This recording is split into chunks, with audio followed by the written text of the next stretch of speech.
Well, we got the Land Cruiser back from the dealership. So in this video, I want to share with you guys what they fixed and also didn't fix.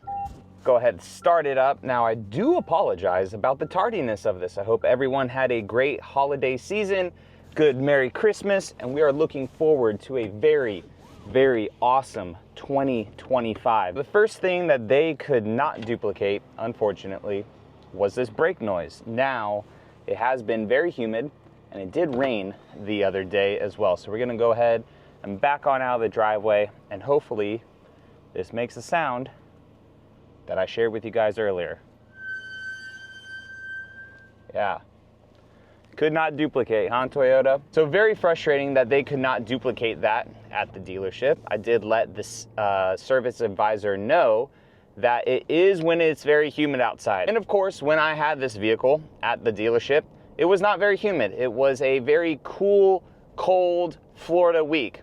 By that, I mean like 40s and 50s, at least here in my area, while this Land Cruiser was at the dealership. So unfortunately, they could not duplicate the brake squeal. However, there is a GX TSB for this with its brake squeal.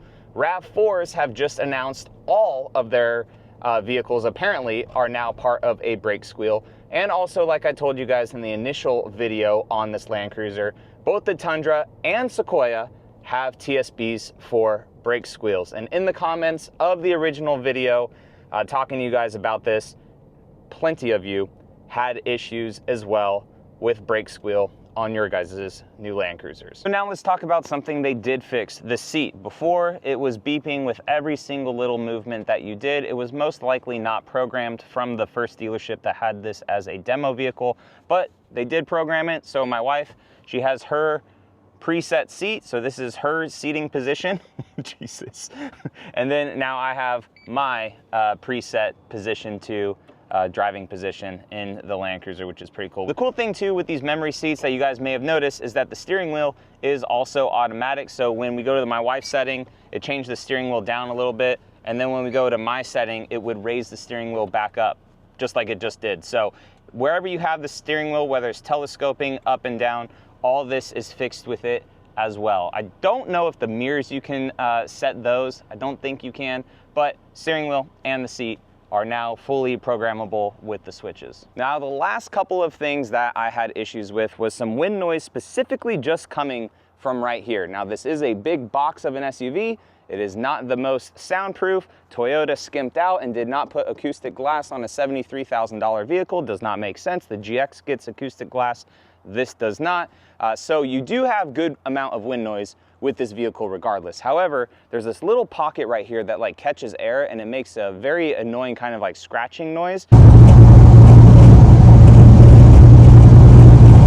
And in the comments of my last video, people also said they had this issue, and there have been some people that have emailed me saying that they've gone to their dealership about the same exact issue coming from the bottom right of this A-pillar here when it is very windy outside. So unfortunately, my dealership could not duplicate that. We are in an area that's very much 45 to 55 miles an hour, and this really only exists when we're road tripping with this vehicle, when winds are decently heavy at like 65 plus 75-ish miles an hour. So that is hard to duplicate. Luckily, around town, this isn't really an issue with the car, and that's primarily the type of driving we do with this is just around town. However, it is documented now, so if it gets worse, it's already established in the dealership thing, so that's just something to pay attention to in the future. Speaking of that, documenting and things that the dealership could not duplicate, all of the creaks and rattles.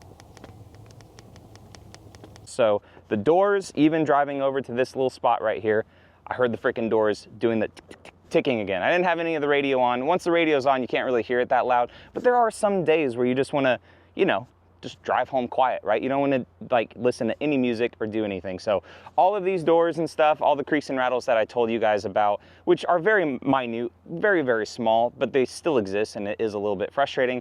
All of those, they could not duplicate as well. So even though they weren't able to fix it, like I said, things are documented, and that's very important on a new vehicle, especially you guys too that have issues with your Land Cruiser.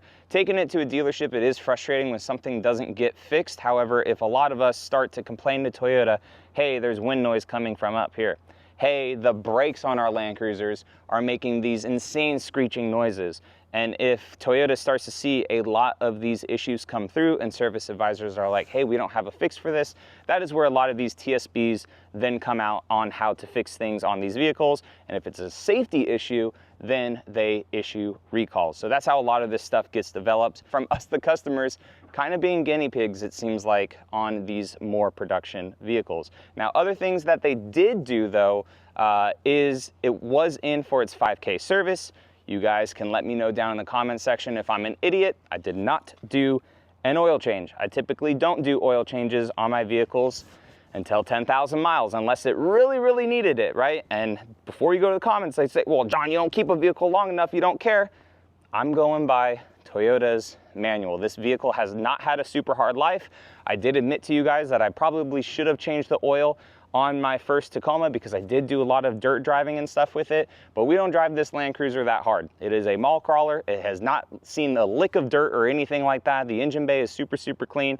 So they did do a multi-point inspection. They checked all the fluids and stuff. They did rotate the tires as well because they've been on this for maybe 3,000 or 4,000 miles or so.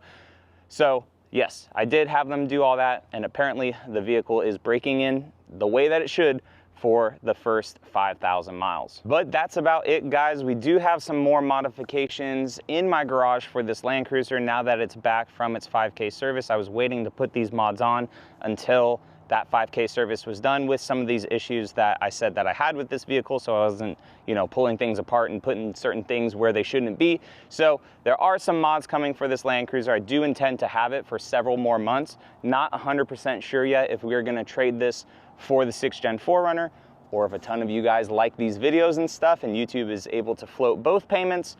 We will see. But I appreciate you all watching, and I will catch you in the next one. All right, see you later.